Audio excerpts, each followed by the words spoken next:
My ex-wife came crawling back after I inherited my dad's fortune. But I moved on. I'm 36, recently divorced, and somehow managing to juggle raising two kids while running a business I never wanted. Life has a funny way of coming full circle, but let me start from the beginning because there's quite a story to tell. My father built his merchandising business from nothing but grit and determination. He wasn't just successful, he was the kind of successful that turns heads at charity galas. The kind of success that men our family name open doors throughout the city.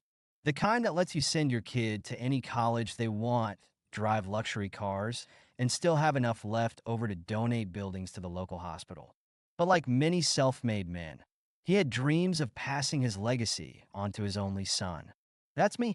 The thing is, I had different plans. While he saw suits, board meetings, and quarterly reports in my future, I saw lines of code and the endless possibilities of technology. I was the kid who took apart computers just to see how they worked, who stayed up late teaching myself programming languages while my friends were out partying. My room looked like a Radio Shack had exploded, with circuit boards and cables everywhere. Mom used to joke that she needed a map just to vacuum in there. When college application time came around, I chose a computer science degree instead of business school. The fight that followed was epic. Dad couldn't understand why I'd want to waste my potential playing with computers when I could be learning to run a real business. Mom played peacekeeper, as usual, convincing him to at least let me try my way. Dad was disappointed, sure, but he held out hope that I'd come to my senses after graduation. He figured once I saw what the corporate world was really like, I'd come running back to take over the family business. But that's not what happened.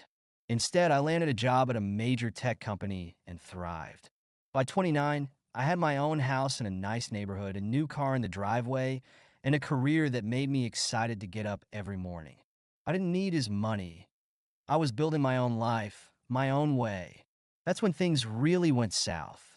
Dad gave me one final ultimatum: join the business or be cut out of the will entirely.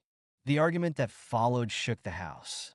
I told him I didn't need his money, that I was doing fine on my own. He called me ungrateful, said I was spitting on everything he'd built. I chose my passion, and he chose to give everything to charity. Our relationship hit rock bottom. Then Mom died. It wasn't gradual. There was no time to prepare. One minute she was planning Sunday dinner. The next she was gone. Massive heart attack while gardening. It's funny how death has a way of putting things in perspective. Dad had always been larger than life. The successful businessman, the community leader, the man who always knew what to do. But after Mom's heart attack, I saw him for what he really was: a lonely old man who just lost his best friend. The big house he'd been so proud of suddenly seemed to swallow him whole. That's when things started to change between us. I began visiting more often, bringing my kids to see their grandfather. My daughter, Sarah, has his eyes, that same mischievous twinkle when she's up to something. And my son, James, inherited his stubborn chin and unwavering determination. Watching them together, it was like seeing pieces of Mom and Dad come back to life. Dad stepped back from the business, letting a trust handle operations while he focused on being a grandpa. He taught the kids card tricks, told them stories about the old days, and spoiled them rotten with ice cream before dinner. All the things Mom would have scolded him for. But life has a way of throwing curveballs, and Dad's health started failing. His kidneys were giving out, and he needed dialysis twice a week. I stepped up without hesitation, arranging my work schedule to take him every Wednesday and Saturday. My boss was understanding. 10 years of loyalty earns you some flexibility. I'd leave early on Wednesdays, make up the work at night, and use my Saturdays to help Dad through his treatments. That's when my wife, Emma, showed her true colors. She'd never been Dad's biggest fan, especially after he cut me out of the will. But when I started taking him to dialysis regularly, she completely lost it. Every Wednesday and Saturday became a battleground. She deliberately planned events I couldn't miss, leave me alone with the kids when I had work to finish, or pick fights that would last into the early hours of the morning.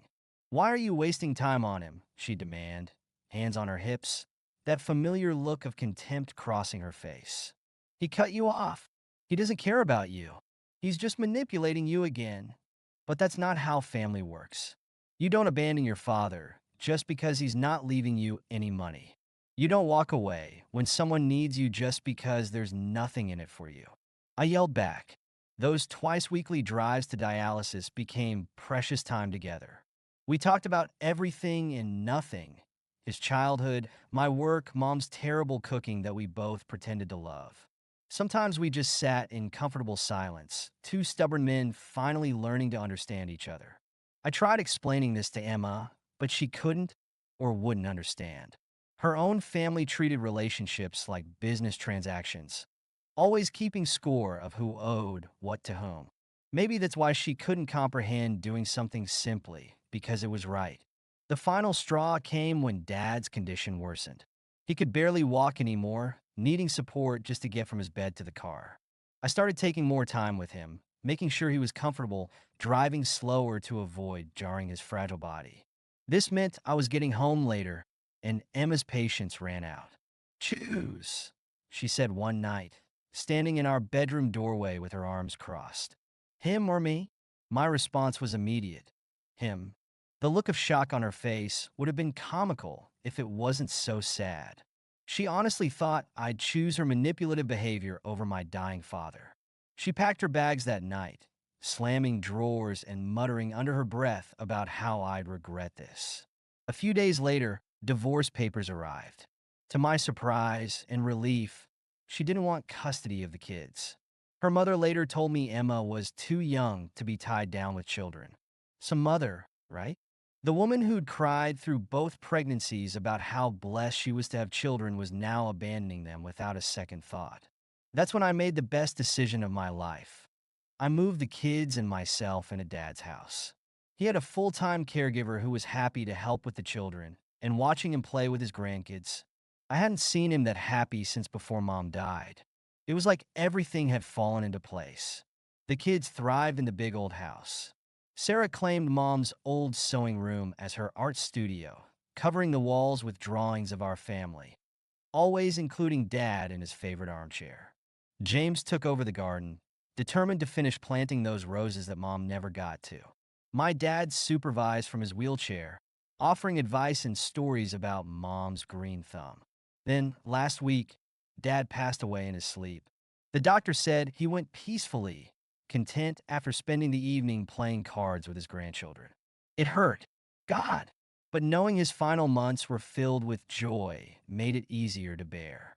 That's when the real bombshell dropped. The lawyer called me in to read the will, and I almost didn't go. What was the point? Dad had given everything to charity, right? Wrong. It turns out I had been his heir all along.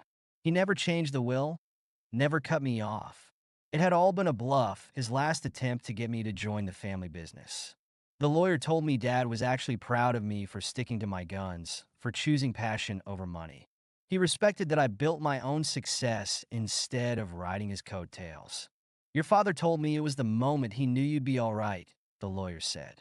"That you had the strength to stand up for what you believed in, even against him. Now I own it all. The business, the house, everything.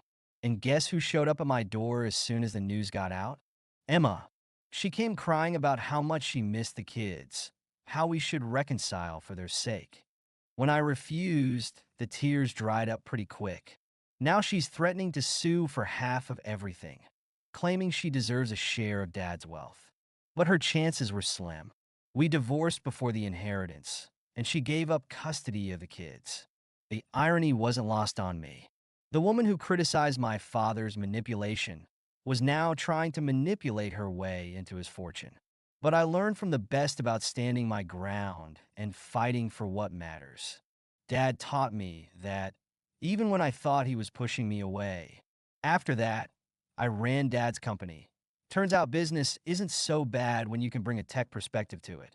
Raised two amazing kids and honored the legacy of a man who taught me more than I ever realized. The house was full of memories. My childhood, Mom's cooking, Dad teaching the kids card tricks from his hospital bed. We stayed here, in the heart of everything he built. I took the kids to the Bahamas last month, our first real vacation in years. Sitting on that beach, watching them play in the waves, I couldn't help but think about Dad. He would have loved this, would have been right there building sandcastles with them. James collected seashells, insisting we bring some back to put on Grandpa's grave. Sarah wrote, "We love you, Grandpa," in the sand, and made me take a picture before the tide came in. Sometimes the biggest inheritances aren't measured in dollars and cents. Sometimes they're measured in the lessons we learn, the strength we find, and the love that survives even when everything else falls apart. Dad taught me that success isn't about the money you make or the things you own. It's about the legacy you leave behind. That's my father's real legacy. Not the business or the house or the money in the bank. It's the love he showed us, the values he instilled, and the family he brought together, even after he was gone. And no amount of legal threats or manipulative tears can take that away. As for Emma, let her try to get what she wants. I've got something worth far more than money, a family that stands together, memories that can't be bought, and the knowledge that sometimes the hardest paths lead to the best destinations. Thank you so much for listening to my story. If you have any thoughts, I'd love to hear them, so please leave a comment. Don't forget to like and subscribe if you want more stories like this one.